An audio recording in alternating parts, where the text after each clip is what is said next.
یہ آپ کو ان کی طرف توجہ دلاتی ہے کہ آپ تھوڑی ایک دن کی بھوک برداشت نہیں کر پائے، چند گھنٹوں کی وہ پیاس چند گھنٹوں کے آپ برداشت نہیں کر سکتے، تو ان غریبوں کے ساتھ آپ کو کیا کرنا ہے کہ ہمدردی کرنی ہے۔ اسی لیے شریعت میں، اسلام میں زکوٰۃ فرض کی گئی ہے مالداروں پر کہ وہ زکوٰۃ نکالیں، اور مالداروں کے علاوہ جو روزے دار ہیں ان کے لیے صدقہ فطر رکھا گیا ہے کہ وہ صدقہ فطر دیں، تاکہ جو غریب ہیں، مسکین قسم کے لوگ ہیں، بیوہ قسم کی مستورات ہیں، تو وہ بھی اپنا پیٹ پال سکیں، ان کی بھی جو ضرورتیں ہیں، ان کی بھی جو خواہشات ہیں، تو وہ مکمل ہو سکیں۔ یہ اسلام کا حسن ہے کہ اسلام ہمیں ہمدردی سکھاتا ہے۔ سوالات بہت سارے ہیں، لیکن ابھی ہمارے پاس تقریباً 25 دن بچے ہوئے ہیں۔ مختلف جو سوالات ہیں ہمارے ذہن میں، ہمارے جو ناظرین کمنٹ باکس کے ذریعے سوالات کریں گے، وہ بھی آپ سے پوچھیں گے۔ جس طرح آپ نے صدقہ فطر کے حوالے سے بات کی، اس پہ بھی کیونکہ آنے والے آخری عشرے میں اس پہ بات کریں گے۔ اس وقت آپ نے جو ہے اپنا قیمتی وقت دیا، اس کے لیے آپ کا بہت بہت شکریہ۔ انشاءاللہ ضرور۔ ناظرین محترم، آپ نے مولانا محمد اسحاق صاحب کی بات سنی، اور جنہوں نے یہ کہا کے علاوہ، نمازوں کے علاوہ ہم پہ کیا ذمہ داریاں ہیں اپنی سوسائٹی کے لیے، اپنے سماج کے لیے، اور ساتھ ہی انہوں نے کہا کہ جو غریب، جو مسکین ہے، ان کا بھی خیال رکھنا ہے، اور یہ ماہ مبارک جو ہے، بابرکت والا مہینہ جو ہے، یہ ہمیں یہ بھی درس دیتا ہے۔ تو ان مولانا صاحب نے بے حد مزید جانکاری ہم لوگوں کے ساتھ شیئر کی ہے، اور اب اس بارے میں مزید جانکاری حاصل کرنے کے لیے آپ کو سیدھے لیے چلتے ہیں اپنے خاص مہمان مولانا مفتی ایوب کے پاس، جو ہماری اس بارے میں رہنمائی کریں گے۔ تو مولانا صاحب، سب سے پہلے تو آپ کا بہت بہت استقبال ہے ہمارے اس خاص پروگرام میں، اور میرا سب سے پہلا سوال آپ سے یہی ہے کہ رمضان کے سماجی پہلو کیا کیا ہیں؟ مولانا صاحب ہمیں بتائیے۔ الحمدللہ کفا وسلام علی عبادہ الذین اصطفی، اما بعد، اعوذ باللہ من الشیطان الرجیم، بسم اللہ الرحمن الرحیم، یا ایہا الذین آمنوا کتب علیکم الصیام کما کتب علی الذین من قبلکم لعلکم تتقون۔ صدق اللہ العظیم۔ جزاک اللہ، شکریہ آپ حضرات کا، آپ نے مجھے موقع دیا اپنے اس چینلز کے مادھیم سے۔ اللہ تبارک و تعالی ہم سب کو بار بار یہ رمضان المبارک نصیب فرمائے۔ آپ کا سوال ہے کہ سماجی اعتبار سے رمضان المبارک ہمیں کیا درس دیتا ہے؟ جی، تو قرآن پاک کی جو آیت کریمہ میں نے تلاوت کی ہے رمضان المبارک کے فرضیت کے متعلق، اللہ تبارک و تعالی اس کو امت پر آسان کرنے کے لیے ارشاد فرماتے ہیں کہ صرف آپ پر ہی روزے فرض نہیں کیے، بلکہ آپ سے پہلے جتنی امتیں دنیا میں آئی ہیں ان تمام امتوں پر کسی نہ کسی لحاظ سے روزے فرض کیے گئے تھے، اور ان تمام روزوں کا مقصد ہے لعلکم تتقون، کہ تقوی کی اسپرٹ پیدا ہو جائے، تقوی کا انسان کے اندر جذبہ پیدا ہو جائے۔ تقوی کہتے ہیں انسان اپنی زندگی اللہ سے ڈر کر گزارے، کسی کا کوئی حق تلفی نہ ہو، کسی پر کوئی ظلم اور زیادتی نہ ہو۔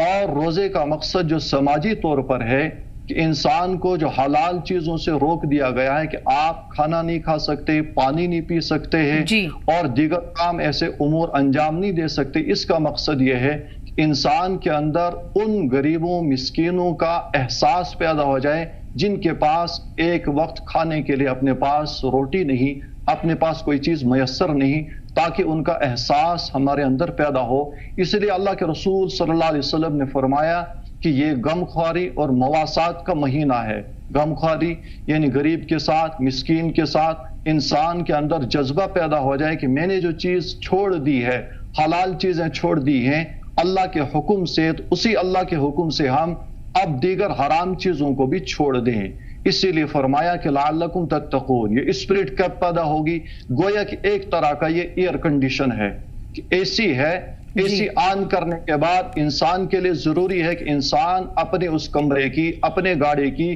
تمام ونڈوز، تمام ڈورز، تمام چیزیں بند کر دے، اس کے بعد اے سی کام کرے گا۔ اسی لیے ہمارے جو روزہ رکھا گیا ہے، اس کا تقوی کا اسپرٹ پیدا کرنے کے لیے ضروری ہے کہ ہم اپنی زبان کا، اپنے ہاتھوں کا، اپنے کانوں کا، اپنی آنکھوں کا صحیح استعمال کریں۔ کہیں نہ کہیں رمضان جو ہے سماج کو ایک دوسرے کے ساتھ تال میل بنا کر چلنے کی جو ہے یہ رائے دیتا ہے، اور کہیں نہ کہیں لوگوں کو صحیح راستے پر لانے کی طرف موڑتا ہے۔ جی مولانا صاحب۔ ہاں یہی میں عرض کر رہا تھا کہ غم خواری اور مواسات، غریبوں کے ساتھ، مسکینوں کے ساتھ، ہمسائے کے ساتھ، پڑوسی کے ساتھ کس طرح کا سلوک کیا جائے، ان کا جذبہ، ان کی خیر خواہی، ان کی ہمدردی ہمارے اندر کیسے پیدا ہو، اس کے لیے رمضان المبارک کے روزے ہمیں یہ درس دیتے ہیں کہ آپ کے اندر بھوکے اور پیاسے رہنے کی وجہ سے آپ کے اندر ان غریبوں کا احساس پیدا ہوگا جن کے پاس ایک وقت کھانے کے لیے روٹی میسر نہیں ہوتی ہے۔ بالکل، اور کہیں نہ کہیں انسانیت کو ایک بڑا پیغام ہے اس رمضان میں کہ 2 وقت کا کھانا چھوڑتے ہیں لوگ، اور یہ اس طرف ہمیں لے کے جاتا ہے کہ سماج میں جو لوگ کو کھانا نہیں ملتا ان لوگوں کو کیا بیتتی ہے، تو ان کے ساتھ اپنے احساس کو جوڑنا ہے کہیں نہ کہیں۔ جی ہاں، یہی جذبہ ہے تاکہ بھوکے اور پیاسے رہ کر ہمارے اندر یہ احساس پیدا ہو ان لوگوں۔ اس لیے اللہ کے رسول صلی اللہ علیہ وسلم نے اس کی ترغیب دی کہ جو کسی روزے دار کو افطار کرائے، من افطر صائما فلہ اجر مثل صیامہ، کہ جس نے کسی روزے دار کو افطار کرایا اس کو اس روزے دار کے برابر ثواب ملے گا، اور اس روزے دار ثواب میں کوئی کمی نہیں کی جائے گی۔ لیکن ایک سوال اور ہے میرا مولانا صاحب آپ سے، بہت ہی اہم سوال ہے یہ، جیسے رمضان کے موقع پر لوگ آفسوں میں کام کرتے ہیں، تو رمضان میں اپنے پاس کام کرنے والوں کے ساتھ کس طریقے کی آسانی پیدا کرنی چاہیے اور یہ کیوں ضروری ہے؟ جی ہاں، چونکہ رمضان المبارک میں اللہ کے رسول صلی اللہ علیہ وسلم نے حدیث پاک میں اس بات کی ترغیب دی ہے کہ جس نے اپنے ماتحت کام کرنے والا، کوئی HOD ہے اس کے تحت کام کرنے والے ہیں، گھر کا کوئی بڑا آدمی اس کے ساتھ کام کرنے والے دیگر افراد ہیں، جس نے اپنے کسی غلام، کسی نوکر پر بوجھ کو ہلکا کر دیا، اللہ تبارک و تعالیٰ اس کو اجر بڑھا کر دیں گے۔ اس لیے اس میں چاہیے انسان کو، اور اللہ کے رسول صلی اللہ علیہ وسلم کی سنت بھی یہی ہے کہ اللہ کے رسول صلی اللہ علیہ وسلم اپنے گھر کے کاموں میں، اپنے گھر کے ازواج میں، اپنے گھر کے کاموں میں ان کے ہاتھ بٹاتے تھے، گھر کے کام میں ان کا ساتھ دیتے تھے تاکہ ان کا بوجھ ہلکا ہو جائے، مزدور کا کام ہلکا کیا جائے، اپنے ماتحت کام کرنے والے اور ان کے ساتھ کام کرنے والے ان کا بوجھ ہلکا کیا جائے۔ جی، اور کہیں نہ کہیں اپنے ساتھ کام کرنے والوں کے لیے ایک اچھا ماحول پیدا کرنے کے لیے ان کی مدد بھی کی جائے کام میں، تاکہ انہیں بھی دقت نہ ہو، اور اس سے اللہ کہیں نہ کہیں خوش ہوتے ہیں۔ جی ہاں، اور اسی کی ترغیب اللہ کے رسول صلی اللہ علیہ وسلم نے دی ہے کہ خاص طور سے رمضان المبارک میں، اس طرح تو پورا انسانیت کی تعلیم یہی اور اسلام کی تعلیم یہی ہے کہ اپنے جانور پر بھی زیادہ بوجھ نہ ڈالا جائے، اس سے زیادہ کام نہ لیا جائے، اس کو صحیح وقت پر اس کو خوراک مرہم کی جائے۔ وہ تو رہا جانوروں کے ساتھ سلوک، اور اللہ کے رسول صلی اللہ علیہ وسلم نے جانوروں کے جب حقوق بیان کیے تو وہ انسانوں کے حقوق بیان کرنے میں پیچھے کہاں رہ سکتے تھے۔ اس لیے آپ صلی اللہ علیہ وسلم نے فرمایا اپنے ماتحت غلاموں، نوکروں اور اپنے ساتھ کام کرنے والوں کے ساتھ اچھا سلوک کیا جائے اور ان کے بوجھ کو ہلکا کیا جائے، خاص طور سے رمضان المبارک میں، چونکہ وہ بھی اللہ کے بندے ہیں اور انہوں نے بھی اللہ کے لیے روزہ رکھا ہوا ہے، بھوکے اور پیاسے ہیں، لہذا ان سے دعائیں حاصل کی جائیں۔ تو ایک دوسرے کو ساتھ لے کر چلنا ہی کہیں نہ کہیں رمضان ہے۔ یہ تو رہی مولانا صاحب ایک بات، لیکن ایک اور سوال ہے روزے داروں کے لیے، روزے داروں کو کن برائی، سماجی برائیوں سے بچنا ضروری ہے ان رمضان کے موقع پر؟ ایسے تو انسان کو چاہیے کہ انسان اس رمضان المبارک میں، رمضان المبارک انسان کے لیے ایک پریکٹس کا مہینہ ہوتا ہے کہ انسان اس مہینے میں پریکٹس کرے اور پورا سال اسی انداز سے گزارے۔ انسان کو یہ سوچنا ہے کہ جب میں نے اللہ کے حکم سے ایک حلال چیز چھوڑ دی، کھانا پینا چھوڑ دیا، دیگر کام چھوڑ دیے، تو اب میں حرام چیز میں کیسے مبتلا ہو جاؤں؟ جیسے آج کل ہمارا معاشرہ یہ ہے کہ ہم 2 آدمی مل گئے تو غیبت میں مبتلا ہو گئے، کسی کے حق تلفی میں مبتلا ہو گئے۔ تو ان تمام چیزوں سے انسانیت جب دور ہو جائے گی اور بچے گی، تب جا کر انسان کے اندر انسان کی ہمدردی پیدا ہوگی، کسی کے ساتھ ظلم اور زیادتی نہ ہو اور کسی کے ساتھ کوئی اس طرح کی ناانصافی نہ ہو۔ وہ اسلام کی تعلیمات اور خاص طور سے روزہ اس کی ترغیب دیتا ہے کہ جب حلال چیز آپ نے چھوڑ دی تو اب حرام چیز میں آپ مبتلا کیوں ہوتے ہیں؟ یہ آپ نے بہت اچھی بات بولی مولانا صاحب کی جب آپ نے حلال چیز چھوڑ دی تو حرام چیزوں میں آپ کیوں انوالو ہوتے ہیں، یہ بہت اچھی بات ہے اور یہ روزے داروں کے لیے کہیں نہ کہیں ایک میسج بھی ہے۔ جی مولانا صاحب۔ جی تو روزے داروں کو سماجی برائیوں سے جو ہے دور رہنا چاہیے۔ آپ سے میرا اگلا سوال مولانا صاحب یہی ہے کہ رمضان میں اگر کوئی ظلم کرتا ہے یا دھوکہ دے دیتا ہے یا پھر کسی طریقے کی ناانصافی ہوتی ہے تو ایسے میں اس شخص کو کیا کرنا چاہیے اور اس شخص کا حکم ہے کیا ہے؟ جی سوال ذرا ریپیٹ کیجیے۔ جی میں آپ سے جاننا چاہتی ہوں مولانا صاحب کہ رمضان میں اگر کوئی ظلم کرتا ہے یا دھوکہ دیتا ہے یا پھر ناانصافی کرتا ہے کسی کے ساتھ تو ایسے میں ایسے شخص کا کیا حکم ہے؟ ظلم اور ناانصافی تو اس طرح سے بھی انسان کے لیے گناہ کا سبب ہے، اللہ کے غصے کا سبب ہے، تو خاص طور سے رمضان میں ہر نیکی کا ثواب بڑھا دیا جاتا ہے۔ اسی طرح سے اگر اس رمضان المبارک میں روزہ رکھ کر انسان ظلم کرے، ناانصافی کرے، وہ بھی بہرحال بہت بڑا گناہ ہے اور اس سے اللہ تبارک و تعالی ناراض ہوں گے، اور ایسے انسان کا روزہ پھر اس لائق نہیں رہتا ہے کہ جس پر اللہ تبارک و تعالی نے فرمایا کہ روزے کا ثواب اور اجر میں خود دیتا ہوں۔ ہر نیکی کا ثواب اللہ تبارک و تعالیٰ کے حکم سے فرشتے دیتے ہیں، لیکن روزے کے سلسلے میں فرمایا اللہ تبارک و تعالیٰ کہ انا اجزی بھی ہی، کہ وہ اور دوسری روایت میں انا اجزا بھی ہی، کہ رمضان المبارک کے روزے کا ثواب میں خود دیتا ہوں، اور دوسری جگہ فرمایا کہ انا اجزا بھی، کہ روزے کے بدلے میں خود اس کے لیے آتا ہوں اور خود اس کے حصے میں آتا ہوں۔ اللہ تبارک و تعالیٰ تو ایسے روزے کا کوئی مطلب نہیں بنتا جہاں آپ کسی پر ظلم کرتے ہیں، کسی کو دھوکہ دیتے ہیں یا کسی کے ساتھ ناانصافی کرتے ہیں، تو ایسے روزے کا کوئی مطلب نہیں بنتا۔ وہ تو حدیث میں صراحتاً ہے کہ من لم يدع قول الزور والعمل به فليس لله حاجة ان يدع طعامه وشرابه، کہ جس نے روزہ رکھ کر جھوٹ اور اس پر عمل کرنا نہیں چھوڑا، اللہ تعالیٰ کو ایسے روزے دار کے روزے کی کوئی ضرورت نہیں کہ وہ اپنا کھانا پینا چھوڑ دے۔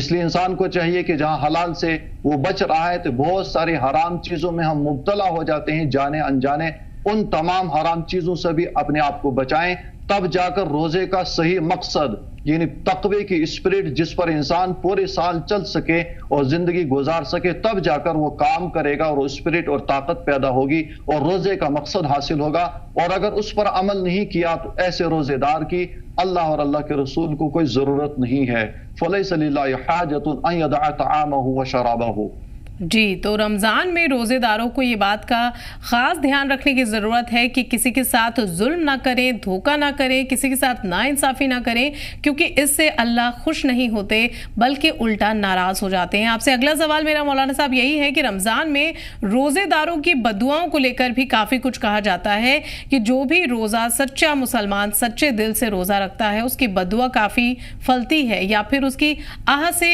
بچنا کتنا ضروری ہو جاتا ہے؟ جی وہ تو مطلقاً حدیث میں ہے کہ مظلوم کی بددعا سے بچا جائے۔ مظلوم کی اور اللہ کے درمیان میں کوئی آڑ نہیں ہے۔ روزے دار تو بہرحال روزے دار سے ایسی توقع نہیں کی جا سکتی کہ وہ کسی کے لیے بددعا کرے، البتہ مظلوم انسان وہ چاہے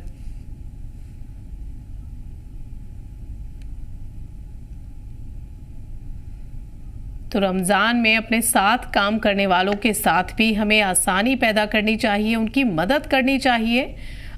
جی مولانا صاحب۔ جی ہاں، اور ظلم اور زیادتی تو بہرحال کسی بھی انسان کو کبھی بھی نہیں کرنا چاہیے، چاہے جائے گا رمضان المبارک میں ایسا قدم انسان اٹھائے، لیکن بددعا کا تو انسان بہرحال کسی روزے دار سے تصور نہیں کر سکتا ہے۔ البتہ جو بھی مظلوم ہوگا تو مظلوم کی بددعا نہیں بلکہ اس کی آہ جو دل سے نکلتی ہے، اس کے اور اللہ کے درمیان میں کوئی آڑ نہیں ہے، کوئی پردہ نہیں ہے، اس مظلوم کی آہ جو ہے اللہ تبارک و تعالیٰ تک ڈائریکٹ پہنچتی ہے۔ اس لیے کسی پر ظلم زیادتی کرنے سے انسان کو حتی الامکان بچنا چاہے رمضان ہو یا غیر رمضان۔ لیکن یہی کہا جاتا ہے مولانا صاحب کہ رمضان میں اگر کوئی سچا مسلمان سچے دل سے روزے رکھتا ہے تو اس کے ساتھ ناانصافی نہیں کرنی چاہیے، کیونکہ اس کی آہ میں اس کی آہ جو ہے وہ سیدھے اللہ تک جاتی ہے اور اس سے بچنا بے حد ضروری ہو جاتا ہے۔ جی ہاں بہرحال رمضان المبارک ہو اور روزے دار ہو اور اس کے ساتھ کوئی ظلم اور زیادتی کرے، بہرحال وہ تو مظلوم ہے اور اس کی آہ تو بہرحال اللہ تبارک و تعالی ڈائریکٹ سنتے ہیں اور اس پر پھر